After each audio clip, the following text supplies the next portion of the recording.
नमस्ते। बात करेंगे एकदम साफ भाटी, रविंद्र सिंह भाटी को मैं केजरीवाल 2.0 क्यों बोल रहा हूँ, उसी के ऊपर चर्चा रहेगी। और ये आजकल राजपूतों का नया मसीहा बन के उभर रहा है। क्या ये मसीहा है या देशद्रोही, उसी के ऊपर आज की चर्चा रहेगी एकदम दमदार। वैसे तो हमारे देश के जातिवादी किसी को भी अपने सर पे लेके नाचने लगता है, चाहे वो आतंकवादी हो या हिंदू घृणा करने वाला ही क्यों ना हो, उसको कोई फर्क नहीं पड़ता है, सिर्फ और सिर्फ उसके जात का होना चाहिए बस। ये हमारे देश की जातिवादियों का ट्रैक रिकॉर्ड रहा है। इस जैसी मानसिकता धर्म परिवर्तन भी कर लेना तो फिर भी उसके अंदर से जातिवाद बिल्कुल भी नहीं जाता है। जब मैं रविंद्र भाटी को केजरीवाल 2.0 बोल रहा हूँ तो केजरीवाल के जीवनी पे एक नज़र डालना बहुत ही ज़्यादा ज़रूरी हो जाता है। लेकिन उससे पहले भाई चैनल को सब्सक्राइब कर लीजिए, वीडियो को लाइक ज़रूर कर दीजिए, क्योंकि यूट्यूब इस चैनल के वीडियो को कहीं भी रिकमेंड करता ही नहीं है। तो आप सब्सक्राइब कर लोगे, वीडियो को लाइक कर दोगे और कमेंट में कुछ न कुछ यदि आप लिख देते हो तो शायद वीडियो कहीं न कहीं भेजे यूट्यूब। तो प्लीज़ कर दो यार। और वीडियो पूरा देखना है, देखने के बाद जितने भी जातिवादी है आपके नज़र में, उसको इस वीडियो को जरूर शेयर कर दीजिएगा। केजरीवाल लाइमलाइट में सबसे पहले कब आता है? जब उसको मिलता है एक मैग्सेसे अवार्ड, जो अवार्ड देता है फोर्ड फाउंडेशन, जिसका ट्रैक रिकॉर्ड रहा है कि वो दूसरे देशों में हस्तक्षेप करता है और वहाँ के सरकार को बदलने की बहुत ज़्यादा कोशिश करके वहाँ के सिस्टम को कंट्रोल करने की कोशिश करते रहता है। उसी फाउंडेशन के द्वारा दिए हुए अवार्ड के बाद केजरीवाल आ जाता है चर्चा में, और फिर धीरे धीरे पीआर के दम पे आ जाता है नेशनल न्यूज़ में और एक स्टेट की सरकार में आ जाता है। और उसके बाद वो वही करता है जो नहीं करने का वादा करके आता है। I will never fight elections in my life and I don't want to hold any post in my life. Arvind Kejriwal ईश्वर की शपथ लेता हूँ। आप लोग सब उनके पीछे खड़े हैं, इसके कारण उनको शक्ति मिल रही है। अरविंद सत्ता की सोच कर रहे हैं, समाज और देश की सोच। बच्चों की कसम है, ना बीजेपी से गठबंधन करेंगे ना कांग्रेस से गठबंधन करेंगे। अगर हमने बीजेपी या कांग्रेस के साथ हाथ मिलाया तो उन लोगों के साथ धोखा हो जाएगा। हम ना बीजेपी को सपोर्ट करेंगे, ना कांग्रेस को सपोर्ट करेंगे और ना उनकी सपोर्ट करेंगे। बच्चों की कसम, गठबंधन नहीं करूंगा, लेकिन कांग्रेस के साथ सरकार बना चुके हैं।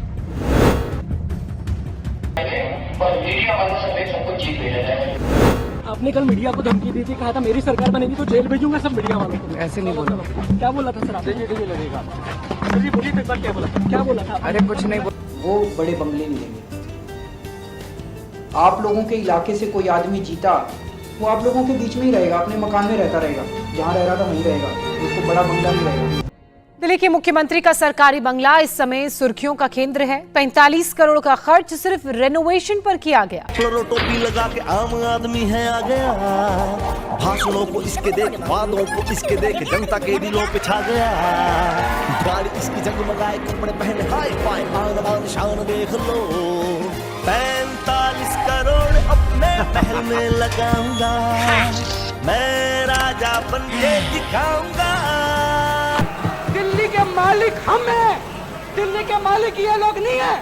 और उसके बाद भी फ्रीबीज और पीआर के दम पे देश को खोखला करने का एक भी मौका नहीं गंवाता है वो। उसके बाद वो एक और स्टेट में सरकार बनाता है और वहाँ पर भी अलगाववाद को बहुत ही ज़्यादा हवा देता है। उस राज को देश से तोड़ देने का पूरा कोशिश करता है, लेकिन उसमें वो नाकाम रहता है। आज लगभग पूरा कैबिनेट जेल में है, या तो बेल पे है या तो जेल जाने वाला है।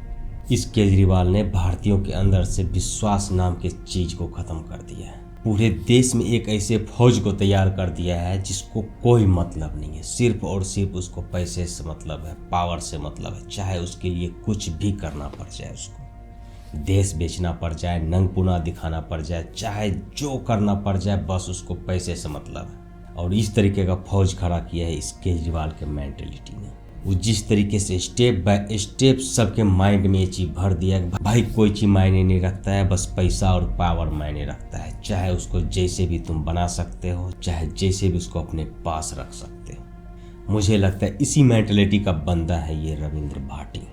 ये रविंद्र भाटी लाइमलाइट में तब आता है जब ये छात्र संघ का चुनाव जीतता है, वो भी निर्दलीय, और खबर आता है कि एबीपी से टिकट मांगा था और नहीं दिया और फिर भी ये जीत गया। तब से इसका पीआर एकदम एक्टिव था, ट्विटर पे आए दिन ट्रेंड करते रहता था, मीडिया में न्यूज़, चारों तरफ माहौल बनाया जा रहा था पूरा तगड़ा से। फिर राजस्थान का असेंबली इलेक्शन आता है और उसमें ये विधायक के लिए खड़ा हो जाता है और वहाँ भी जीत जाता है निर्दलीय से, और इसका पीआर तो चलता ही रहता है। और खबर आता है कि ये फिर से बीजेपी से टिकट मांगा था और इसको टिकट नहीं दिया गया। अब जब ये विधायक बन गया है तो अपने क्षेत्र के ऊपर काम करना चाहिए था, 5 साल काम करके दिखाना चाहिए था कि ये आखिर कर क्या सकता है, या फिर हवाई है। लेकिन नहीं, अब इसको जाना है दिल्ली। सिर्फ दिल्ली ही नहीं जाना है और पूरे देश में बीजेपी को रोकने के लिए पूरा षड्यंत्र रचना है। पूरे देश में राजपूतों के नाम पे एक अलग ही आंदोलन छेड़ रखा है इस बंदे ने, और ये बंदा बिल्कुल फ्रंट में नहीं आ रहा है, लेकिन मुझे लगता है कि इसी बंदा का किया धरा है सारा कुछ, और ये आग बहुत ही सिस्टमेटिक ढंग से फैलाया जा रहा है पूरे देश में। जितने भी जातिवादी है उसको हवा दिया जा रहा है। जिस जातिवादी को देश से धर्म से कोई मतलब नहीं, बस उसके जात का बात होना चाहिए। अब जब ये खुल के बीजेपी के विरोध में खड़ा हो गया तो बीजेपी भी उसके सारे काले कारनामे सामने उजागर करके ला रहा है। तो फिर क्या कह रहा है कि बीजेपी वाला तो मुझे टिकट दे रहा था, मैं ही नहीं गया बीजेपी में, मुझे निर्दलीय ही लड़ना था। तो भाई अब तक पीआर क्यों किया जा रहा था कि बीजेपी से टिकट नहीं मिला फिर भी निर्दलीय जीत गया? इससे तो बिल्कुल साफ हो जाता है कि ये बंदा शुरू से ही बीजेपी के खिलाफ था और एक अलग ही षड्यंत्र रच रहा था। इसके देश विरोधी होने का सबसे बड़ा सबूत है ये वाला फोटो, आप देखो। इसमें जो ये बंदा दिख रहा है ये आईएसआई पपेट है, जो भारत विरोधी एजेंडा चलाते रहता है विदेशों में, और इसकी बीवी भी है आईएसआई पपेट, जो भारत से बहुत ही ज़्यादा नफरत करती है, जिसको भारत सरकार ने एयरपोर्ट से लात मार के भगा दिया था।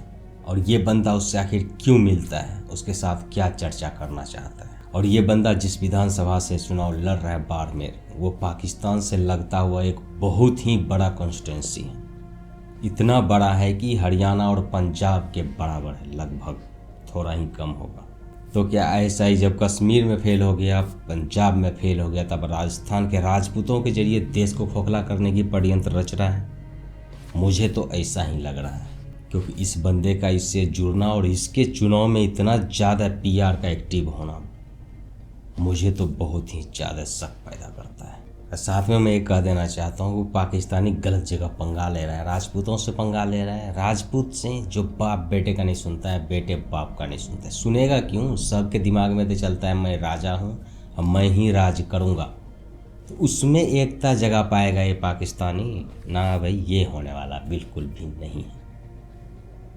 और राजपूत देश विरोध में खड़ा हो जाएगा। 1% को छोड़ दिया जाए उसकी तो कोई बात ही नहीं है। 99% देश के साथ खड़ा रहता है राजपूत, हमेशा और हमेशा खड़ा रहेगा। पाकिस्तानी बिल्कुल गलत जगह हाथ डालने की कोशिश कर रहा है। यदि आप डिटेल्स में जानना चाहते हैं इस बंदे की बीवी के बारे में तो इस वाले वीडियो को आप क्लिक करके देख सकते हैं। बहुत ही अच्छी जानकारी आपको मिल जाएगा इस वीडियो में। चलिए मिलते हैं किसी और वीडियो में। लाइक कर दीजिए, शेयर कर, सब्सक्राइब कर लीजिए हमारे चैनल को। नमस्ते।